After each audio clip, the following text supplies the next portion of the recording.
persona you construct to survive in the world. As children, we adapt. We learn what earns love, what avoids rejection. We create a mask that fits into our surroundings, but eventually that mask becomes suffocating. It limits your expression, your truth, your freedom. The journey of transformation begins when you stop identifying with that mask. You start asking, who am I beneath what I was taught to be? That question alone can dismantle decades of psychological conditioning. In therapy, this is sometimes referred to as ego death, not in a dramatic sense, but as the gradual loosening of identification with the constructed self. You stop defending your opinions so fiercely. You stop needing to be right. You stop trying to prove your worth. You begin to observe your thoughts instead of becoming them. And from that perspective, transformation starts to feel less like effort and more like unfolding. The more you release, the more space you create for authentic to emerge. But even authenticity is not a fixed state. It's fluid, adaptive. Who you are today is not who you were 5 years ago. That's not a contradiction, it's an evolution. The psychology of self-transformation recognizes that identity itself is dynamic. Every belief, every experience, every emotional breakthrough rewrites a piece of your internal story. So rather than chasing a final version of yourself, transformation invites you to live in alignment with your current truth, knowing it will continue to change as you do. Still, transformation requires courage, not the cinematic kind, but the quiet, consistent kind that shows up even when no one is watching. Because changing yourself means disappointing some versions of your past, and sometimes disappointing people who still identify with those versions. You'll face misunderstanding, you'll lose certain connections, you might even question your own sanity at times. That's normal. Growth often looks like loss before it looks like liberation. But what you lose in comfort, you gain in clarity. There's also a psychological law that gets mentioned, the law of emotional conservation. It suggests that suppressed emotions don't disappear. They turn into patterns, when you finally decide to transform, all those stored emotions rise to the surface. That's why it feels turbulent. It's not that you're breaking, it's that your mind is releasing and holding. The tears, these are signs of weakness. They're signs that the old emotional backlog is being processed. Every release creates space for renewal. And with each release, your relationship with time changes. The future no longer feels like something distant you're chasing. It begins to feel like something unfolding naturally from the choices you make in the present. That's a major psychological shift from striving to allowing.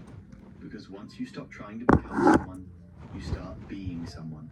You act in alignment rather than from desperation. And ironically, that's when change happens faster. The moment you stop chasing transformation is often the moment you embody it. Now, it's important to note that transformation isn't always visible to others. Sometimes it looks like stillness, silence, even withdrawal.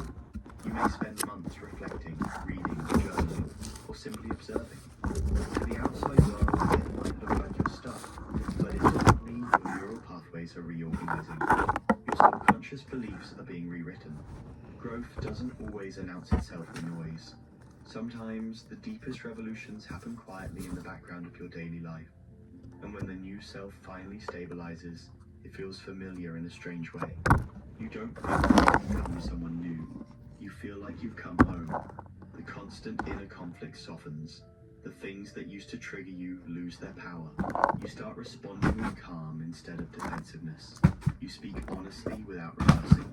You move through the world with a sense of groundedness that doesn't depend on outcomes. That's psychological growth. The absence of pain, but the presence of perspective. From a neuroscientific point of view, this stage corresponds to increased coherence between the emotional and rational centers of the brain, the limbic system, and the prefrontal cortex. It's the integration of emotion and reason, instinct and awareness. Your reactions become choices. Your choices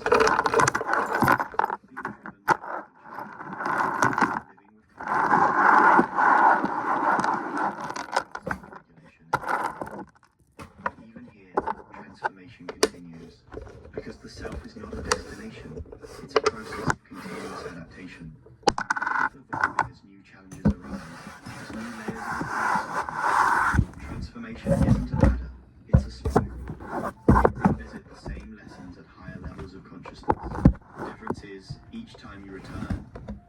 with more wisdom, more patience, and less fear. There's a line from the psychologist Viktor Frankl that shows this perfectly. When we are no longer able to change a situation, we are challenged to change ourselves. The essence of transformation, realizing that external control is limited, but internal evolution is infinite. You may not be able to control what happens to you, but you can always control what it means to you. And that shift in meaning is made its purpose. So if you find yourself standing at the threshold, uncertain, afraid, unsure who you're becoming, know that it's part of the process.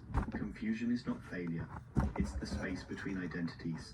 It means finding a therapist doesn't have to feel overwhelming or impossible. BetterHelp is designed to help you take that first step in minutes. Just fill out a simple questionnaire that can help us match you with a therapist who truly understands your needs. Most people are matched with a therapist within 48 hours of signing up. After that, you'll be ready to schedule your first session. Therapy is super personal, and we understand that it can take a few tries to find a therapist you really connect with. So, if your first match doesn't feel quite right, you can always switch therapists anytime for no extra charge, just to make sure you find the right support. So, if you're ready to start your therapy journey, check out BetterHelp.com today.